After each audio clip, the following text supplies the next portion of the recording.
ဒီထက်တန်းလွာအကယ်ဒမီကျောင်းတော်ကြီးမှာလူမပြောရဲတဲ့တိတ်ဆိတ်တဲ့စီးမြင့်တစ်ခုရှိတယ်အဲ့ဒါကတော့တကယ်မျိုးရိုးမြင့်တထေးသားတွေဟာသူတို့စားတဲ့ပကံတွေကအစားအစာတွေကိုဘယ်တော့မှပုံအောင်မစားဘူးဆိုတာပဲဒါကြောင့်တယောက်ယောက်ကထမင်းတစ်စိတောင်မကြံအောင်ပြောင်းစင်အောင်စားလိုက်တာနဲ့သူဟာခိုးဝင်လာတဲ့တာမန်လန်းသားဆိုတာချက်ချင်းတိတာသွားတော့တာပေါ့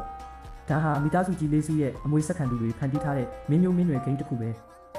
သူတို့ဟာပထမနှစ်ကျောင်းသားတရားကိုရွေးချယ်ပြီးစက်ကောင်တရုတ်ဆောင်စင်ကုန်မှုတစ်ခုပေးခဲ့တဲ့အကယ်၍မဖော်ထုတ်ခံရပဲကြံရစ်သူတွေဟာကြီးမားတဲ့ငွေသားစုလက်ကိုရရှိမှာဖြစ်ပြီးဖော်ထုတ်ခံရသူတွေကတော့ကျောင်းကထွက်သွားရမလားဒါမှမဟုတ်ရောချင်းငွေ30တန်းပေးမလားဆိုတာရွေးချယ်ရမှာပါကျွန်တော်ကတော့ထမင်းစားဖို့တောင်ပညာသင်စုကိုအားကိုးနေရတဲ့စင်ရသားကျောင်းသားတစ်ယောက်ပေါ့ဒါပေမဲ့ကျွန်တော်ကချမ်းသာတဲ့မိသားစုကငေါ့မာတဲ့သခင်လေးတစ်ယောက်ဖြစ်တရုတ်ဆောင်ရတာကျွန်တော်ရဲ့ခီးဆောင်အိတ်ကိုဆွဲပြီးကျောင်းဝင်းထဲဝင်လာတဲ့အချိန်မှာပဲကျောင်းဘဝကိုပြည့်ရနေတဲ့တတိသားသမီးတစ်စုကိုပြလိုက်ရတယ်ကျွန်တော်ဟာနည်းနည်းလေးတောင်မတို့ဆုပ်ပဲသူတို့အားလုံးကိုလမ်းဖယ်ဆန်းလို့ခက်ပြက်ပြက်ပြောလိုက်တယ်ဒီလိုအပြောဆိုမျိုးတစ်ခါမှမခံဘူးတဲ့တတိသားသမီးတွေဟာကျွန်တော်ကိုအံ့ဩတကြီးလက်ကြည့်လာကြတယ်ကျွန်တော်ရဲ့ဒီငြိမ်ကြီးနတ်မောင်နဲ့မျက်ဝန်းတွေကိုမြင်လိုက်ရတဲ့အခါသူတို့အားလုံးခဏတာနဲ့တက်သွားပြီးစကားတစ်လုံးမှမဟာရကြတော့ဘူး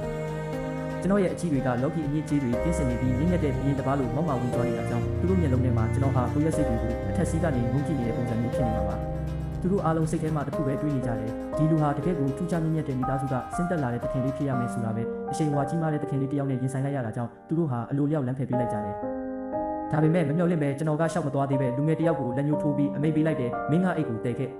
အဲ့ဒီလူငယ်ဟာအစကတခြားသူတွေကိုလှောင်ပြောင်ဖို့စက်ကောင်ရွေးချယ်ထားတဲ့သူဖြစ်ပြီးကျောင်းသားတရားကိုနှိမ်ချနေခဲ့တဲ့သူပါဒါပေမဲ့ကျွန်တော်ရှိမှတော့သူဟာအမိနဲ့နေတဲ့ခွေးလေးတစ်ကောင်လိုပဲသူကကြောက်ကြောက်ရွံ့ရွံ့နဲ့တခင်လေးအတွက်အစိတ်ခံရတာကျွန်တော်အတွက်ဂုဏ်ယူစရာပါတခင်လေးရဲ့နာမည်ကိုသိခွင့်ရှိမလားခင်ဗျားလို့မေးလာတယ်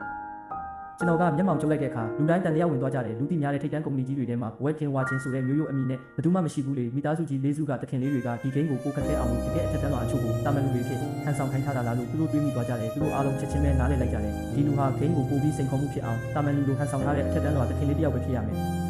ဘယ်လောက်ပဲဟန်ဆောင်ထားပါစေအဲ့ဒီမွေးရပါမြင့်မြတ်တဲ့အချိန်မှာဘူးတော့ဖုံးကွယ်ထားလို့မရနိုင်ဘူးလေ